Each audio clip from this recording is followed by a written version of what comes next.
Welcome, everyone, to the Live Better Connected podcast. This is a podcast designed to highlight the benefits of mobile connectivity and to look into areas where it is important to our daily lives and really has become a necessity to what we do.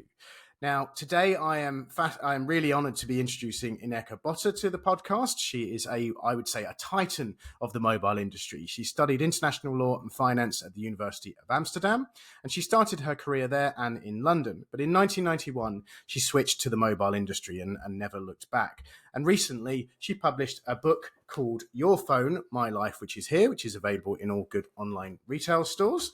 So firstly, hello and welcome to the podcast, Ineke. Thank you, Garrett. Very nice. Thank you for the invitation. You are very, very welcome. And certainly, as I said, you've got this book and there's some really, really interesting stories in that.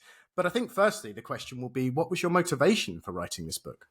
Well, we, and not only me, we discovered there was no book that really described the journey that we as a team, and that is, quite a few thousand people, was building and expanding networks all over the world. So all the books that we found were like technical books, certain areas, radio, or sometimes commercial, or anyway. But there was not someone who had written the journey. I think we were all too busy, right, to write anyway.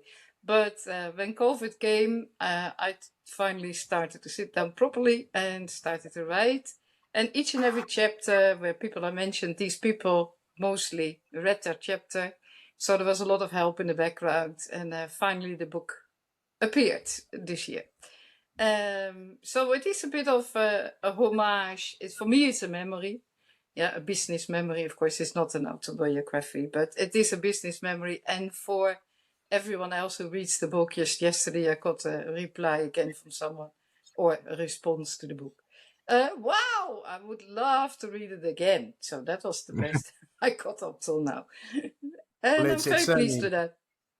Yeah, well, it certainly is. It's definitely interesting, and I think learning of some of the places you've been and setting up mobile communication for the first time in some of these places, and we'll come on to that in a second. But I'm intrigued because you started off with finance and law, and then you've ended up in the mobile communications sector. And what sort of what was the point where you transitioned into that, and why, and how did that happen? Well, I have to say that in the Netherlands, traditionally, like my uncles and aunts, you studied law to go into business, not necessarily to be a barrister, or solicitor, or judge, or whatever, but also it was a sort of course for law that you use in daily life. Yeah, so if you're a business person, there's a lot of law, so that makes sense. And well, first of all, I started in investments and later on in business development in the city. And that business development, that was basically the red thread, if you will, into the rest of my career. And when I came back from the city to Amsterdam, there was no suitable job in the company. And my father said, why don't you go and speak to XYZ? This is a friend of mine. They're setting up an international department in KPN, the BT of the Netherlands. Why don't you talk to him? So I talked to him, and was a very nice guy anyways, but he hired me in like 5 minutes because they had only people with technical backgrounds, of course, mostly, and a finance person here and a commercial person there, but not people with real business development backgrounds. So for me, it was very interesting because business development, of course, is a lot of law and finance and all these things. But also I had to learn about telecommunications very fast. And that was very interesting, I have to say. So I was happy to make the switch. And I think one of the things you also said was you wanted a bit of international travel. And I think certainly yes. looking at some of the places you've been, Kosovo, Lebanon, Switzerland, Ukraine, Sweden, it goes on and on and on. You certainly managed that. But some of those really fascinating places, I mean, you were in the sort of Kosovo was the aftermath of the Yugoslav war. Haiti was after some natural disasters, and Ukraine, obviously in the news at the moment, sort of was still within the USSR at that stage. And I think within your book, you've said there was sort of 1 in 7 people, if they were lucky enough, had a fixed line telephone. Yet here we were setting up a mobile company in these countries. We're here to look at sort of the benefits of mobile. I mean, what I'd be keen to understand then is what was the impact of a mobile telecommunication system being created in some of these countries? How did it change? How was the impact on people? Okay. Yeah, well, it is different for different parts of the world, of course. But let's start with ex-communist countries. During communism, there was no possibility for most people. Yeah, quite often the penetration of fixed line was even lower than in the Ukraine. So there was no possibility except if you were a party person and then you still had to wait forever, or you were a doctor or a nurse or something. But people could not communicate, and that was not because there was technical expertise lacking. They're very, very good. Yeah, in the former Eastern Bloc, they're very good technicians. But it was simply that it was forbidden to communicate. So the forbidden, yeah. And the moment that they could get a mobile phone, the rush was unbelievable. So, for example, after Ukraine, I went to Budapest. And again, that was a former communist country, of course. And we had a business plan for like 30,000 by the end of the year. And we went live in March. And lo and behold, within a few weeks, we sold 10,000 connections.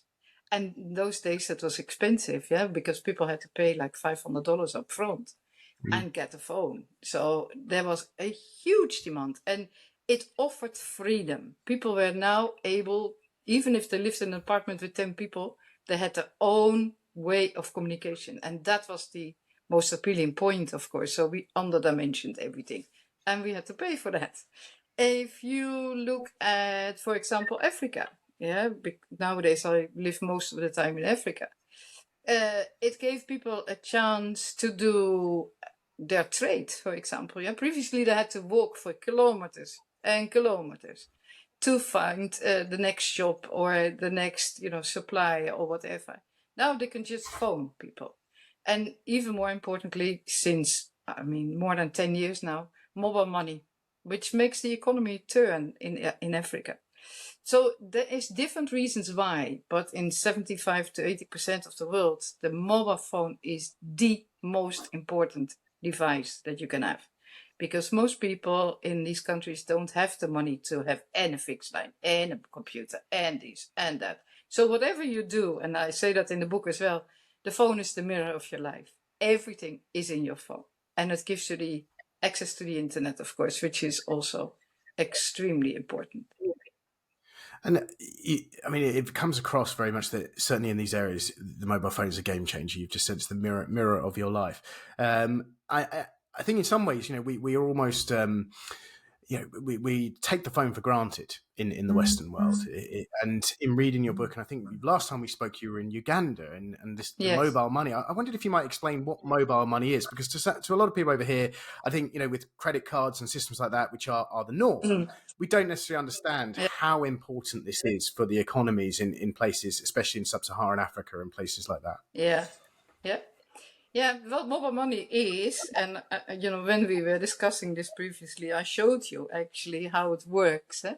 So if you Certainly look did. at the world, we are about 8 billion people nowadays, and about 5.5 billion people don't have a bank account. Simply because, the banks are not interested in people who only have $1 or $2 per day, right? So instead of having a bank account, you have a mobile wallet on your phone. And that is not only on a smartphone, that can also be set up on a very simple phone. Yeah, just an old-fashioned little tiny phone. That's fine. So what happens is you have an account, and I'll keep it simple for now. You have a USSD code. Yeah, so you do star USSD code hash, and you get into the mobile menu, and it says, what do you want to do? Send money, pay utility bill, pay the school, do this, do that. And then you say, okay, fine, I pay. And so you type in the number of the receiving end, the school or someone else, whatever, a shop. You type it in, you use your PIN code, and the money is instantly in the recipient's phone. Now, to load, of course, your account, you have to go either, if you have a bank account like I just transfer from my bank account into my mobile wallet, and from my mobile wallet, I pay Uber and restaurants and everything else. But if you don't have a bank account, which is mostly the case, as I just explained, You just go to a branch. So most shops have a little corner that says mobile money. And they accept money, and you immediately get on your phone a recognition of your transfer into your mobile money. So an SMS-based thing.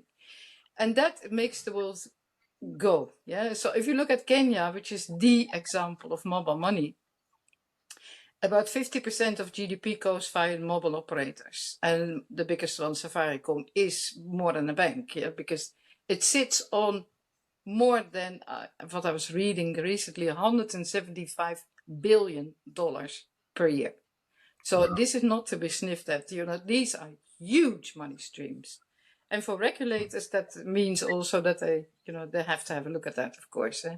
But in Kenya, they are very, very well organized, and it works perfectly fine.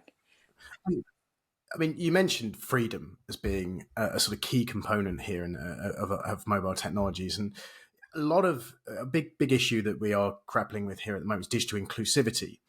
But in many ways, you were explaining to me when we last spoke about how literacy is low, and people can still engage in the economy because it's essentially numeric pads, and you don't need Yes. smartphones as it is. You can use very simple phones.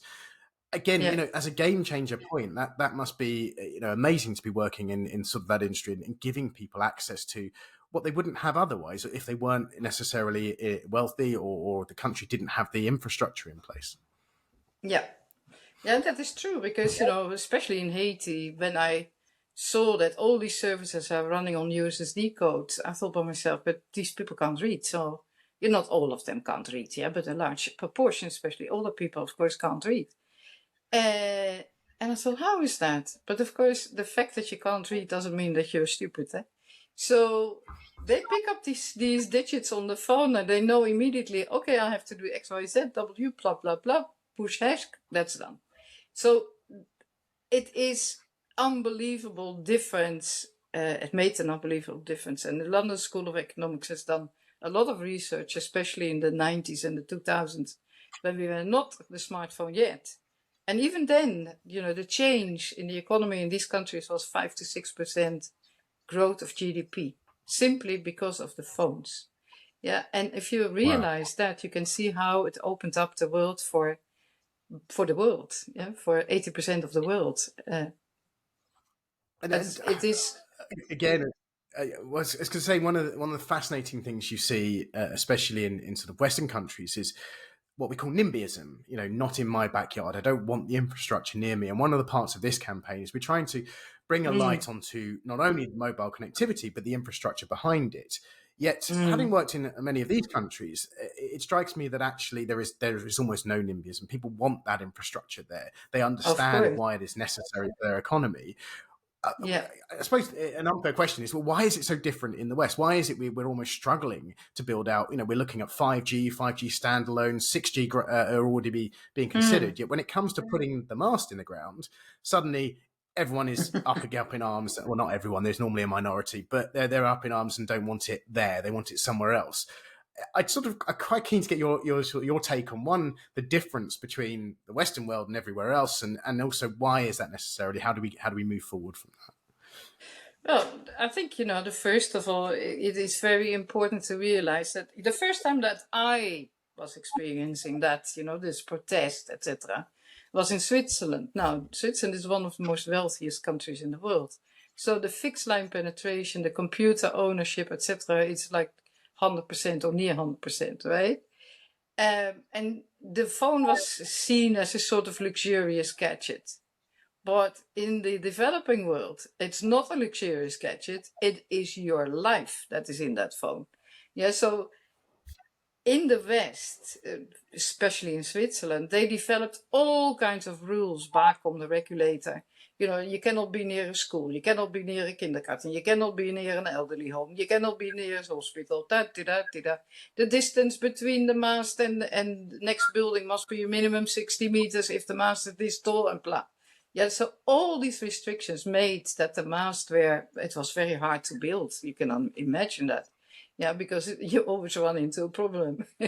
But we managed it anyway in the end. But still, yeah, it was also the reason why infrastructure sharing companies started to pop up, because it was so hard. In the developing world, you see huge masts with huge radius because it is critical. Yeah, in Haiti, for example, I introduced with my team in Azerbaijan a system whereby people could lend money, yeah, and the next top up would deduct the money from their account because they cannot be without a connection any minute of the day. Quite often, they buy a top up, yeah, over the air nowadays, but in those days, quite often scratch cards still.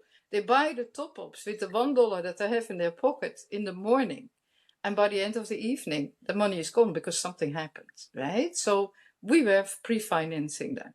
But, and if they couldn't pay for that, they wouldn't eat, they would drink. But the mobile phone is number one. Yeah, so the you with difference that between infrastructure. the attitude and it's Right. so critical for your life. Yeah. And in the West, there's always fallback positions. You can always go to your laptop, or you can always go to your fixed line, or whatever you have. Yeah, there are more than one option. Right. No, I find that fascinating. And you mentioned places like Haiti and obviously Pristina and the country of Kosovo at the time. In your book, and it's a bit more lightly here, is you talk about cows. Now, in the Yeah. book, they're definitely not animals, but we're talking about getting mobile networks into places where it's not easy to get that infrastructure. And Yeah. actually, Glastonbury comes into this. But what are cows then? Cows have cells on wheels. Yeah. So cows are the towers, if you will, yeah, kitted out with the equipment already, put on a truck or maybe even with wheels, and they are put into place for a certain period of time. So if you have an event, yeah, then we did that many, many times in the past. You have event management, and you know that these events are coming up, whatever. You need about 5-6 weeks to figure out what to do, because there is, of course, you have to make a radio plan, and you need to calculate the capacity, and you need to make sure that there is also a containerized switch sometimes, yeah, depending on. And you have to set up this whole infrastructure. And if you go to those huge events that you have nowadays, this is mind-boggling what they do there. I mean, it is so impressive from a industry point of view, and people just use the phone and have no idea. Yeah, but you can maybe still remember when it was New Year's Eve in the past, and when all the networks went down, or what we discussed previously, and also happened to me in Lebanon all the time with all these bombs, is that you had congestion in the network and poof, it went down, right? So with just a regular network that is propagated for regular traffic, data and voice, you cannot do these events. So we needed to have cows. Now the cows were used for events, but also whilst you are building the network. Because if you are up in the mountains somewhere, you have to do a helicopter drop, yeah, to build a mast. Or in Kosovo, well, sometimes a donkey, or in snowy areas like the mountains of Azerbaijan, you have skidoos, yeah, and you take all the equipment there, but quite often the equipment is so big that you have to find a solution. So a cow on a truck, yeah, on a jeep or whatever, can go to these places and at least put some temporary solutions in place, because also for event, of course, temporary. Yeah? The cows are not particularly cheap, so they come more than $1 million each, dollars that is. And so if you have about 10 of these cows, you're looking at a huge investment. But again, if it's for an event, it will pay off. I'm sure. Well, as I say, the one I think most who could relate to in here is recently we had Glastonbury, and some of the operators had temporary infrastructure in place, what we might call cows on wheels here, and actually 5G networks almost in Glastonbury for that weekend were better than they were in towns and cities. So I think the changing nature of the networks and how it works is amazing. Obviously, you were dealing with in Lebanon, as you said, and others. Infrastructure was being knocked out because of bombing, or infrastructure not needing to be built quickly, or in places where you were down, and it gives you can do it amazing. And equally, you mentioned about helicopters, something I've seen in the Scotland here. Very, very remote. It has no roads or no tracks to it. You've got to get this infrastructure in there somehow. Yeah. I think one of the sort of wanting to come to is we talked about sort of you when you set up networks, it was very early in mobile technology. It was sort of 1G, 2G, 3G. We're now sort of in 4G world, and we're now implementing 5G. The government here have said we need to have 5G standalone to the majority of Mm. populated areas by 2030. As someone who's seen this sort of from the very beginning all the way through to now, where do you think the mobile industry is going? What is these new technologies going to bring to our lives? And we've mentioned how freedom and necessity, but what's next? I mean, what is the world of mobile? The world of mobile is not, in my book, is nothing else but speed and capacity. Yeah, the reason that you can now set up standalone networks in my book is a very good step forward, because in the past, of course, you had licenses and you had to offer universal service, which means that sometimes you have to build a network in a field with only cows and goats and and horses and rabbits. Then there is no return on that. Yeah, but the infrastructure is very expensive, as I just said. Yeah, even to build a tower, a lattice tower of about 50 to 70 meters, easily like $1 million. So you build these things, and there is no customer, no, or hardly any customer. So standalone solutions can be designed for a particular purpose, i.e., you have a huge shopping mall, for example. Okay, in the past we also tried to do special solutions for that, but now you can do it in accordance with the customer's requests. In the past we did that as well, but not as, because the universal obligation was first, and the second obligation was special solutions, because that was more or less a customer demand. So I think that this is a very good development, and the development is only there because capacity and speed. Yeah, if I am somewhere, like the events that you just mentioned, I need to be able to make my pictures, send them to my friends. I want to make videos of the bands. I want to do this and that. So that can only be done if there is a special solution in place. In this case, yeah, for the event. But also big companies. For example, in Azerbaijan, I had BP, which was my customer, the biggest company in the whole country, because Azerbaijan is an oil state. And BT was asking for special solutions. Yes, that's fine, as long as it's a very big customer. You can afford to do it, but if not, you can't. So now in cooperation with your customers, you can do a lot more and better tailored to the demands. So I think it's a very good way forward. And of course, the speed is something we all want. We don't want to wait with 3G, which was tedious, right, for data. So we don't want that anymore. And And we're the all more signing off people are 3G using networks. it, huh? I say, and at the moment, 3G networks are starting to be sunsetted. Some countries have turned it off already. The UK is now starting the 3G turn off. So it's that sort of advancement is happening as we speak, as we sort of look to repurpose that spectrum. Yeah, definitely. But again, if you go back to Africa, for example, South America, or any emerging market, then that switching off is not so quickly, of course. Yeah, so there is also a very big second-hand market where this equipment that is now switched off in the West will be sold elsewhere. That's interesting. And then you mentioned there the capacity versus speed point. And again, this is when we're trying to build awareness, because again, one of the things you wanted to do with this book was really to build awareness and understanding around this. And I think it's something we certainly agree with in this country. And capacity versus speed is something we struggle with as an industry, because people think speed is all, or coverage is the main thing. And yet in some cases you may have coverage, but it's the capacity that needs to be upgraded. And certainly that's where 5G is coming in here. A lot of the reason for upgrading 5G is providing that additional capacity. I mean, how can we communicate that? Because again, people, they look at their phone and they go, well, I've got coverage, but it's not. What is it behind that? This capacity thing. How best do we try to explain to people Well, that we're still building the network, they're not there. yeah.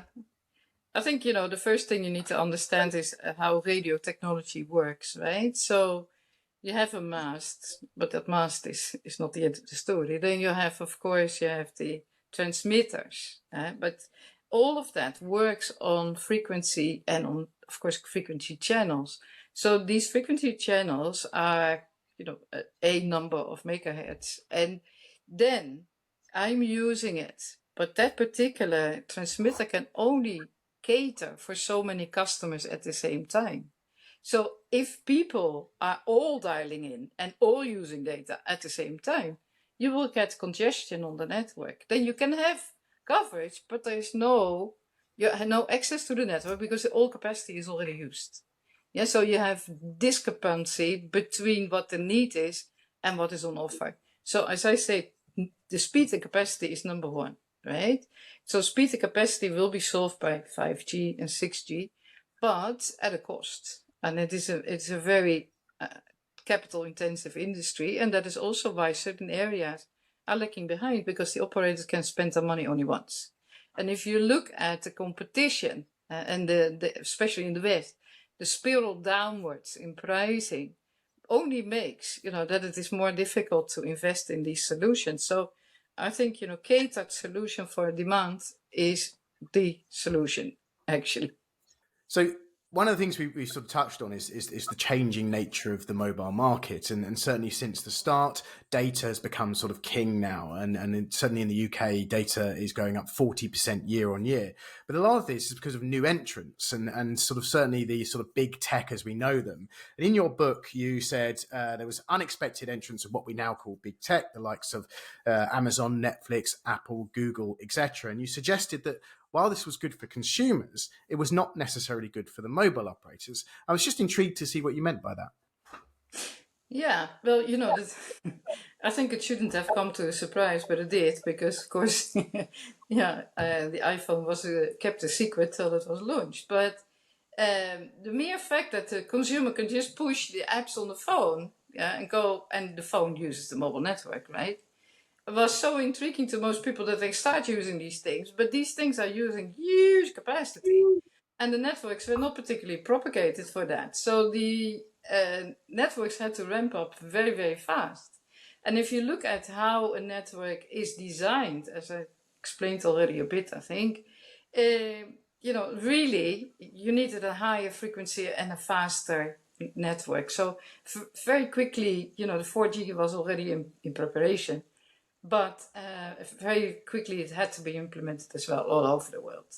And it is. Yeah? And nowadays, of course, we go to 5G because our life is in the phone. Whatever we do, I want to make a transfer for my bank, I do that. I want to go and I study on Duolingo, and I want to have my hour, and I want this, and I want that, and I'm using it all day long.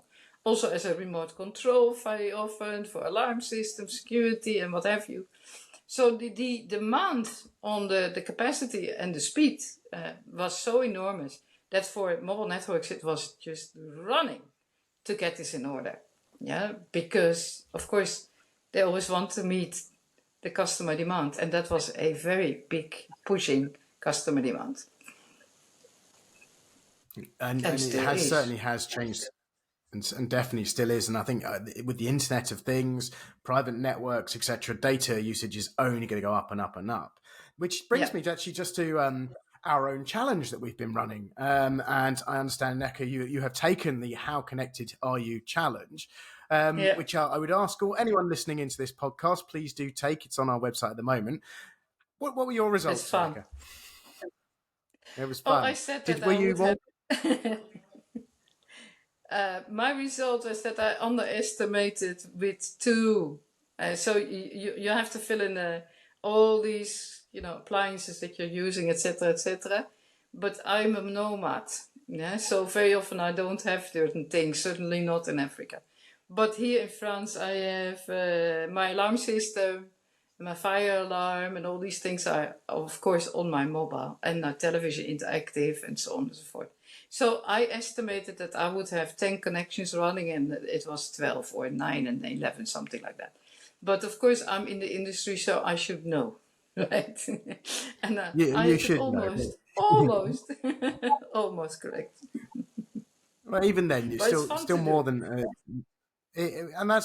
we've had some really fascinating results. We had one person said they only had 2 devices and ended up having 42 devices. So I think the perception and understanding how well people connected are is still quite low, and this has been Mhm. fascinating to learn that. So I think even yourself being challenged, I think is really fascinating. Now the last question I'd love to come to just before we do sort of come to an end is one of the industry is diversity isn't necessary as it should be, and certainly women in the industry isn't as high as it could. But yet here we are speaking to as I said at the very beginning, I very think it's definitely you are a titan of industry. You've done so much in this industry. How can we get women and girls and others to get into this industry? What would you encourage and what are the pluses and ways in that you might suggest? Well, I think, first of all, it starts at school. So in the mobile industry, of course, you have a huge number of engineers, and they are really very well educated, mostly, but also by the operators themselves. So if you look at women in the technical area, with the exception of former communist countries and the Middle East, where I had plenty women in the technical areas actually. But in the West, I don't see it that much. So the first thing is education.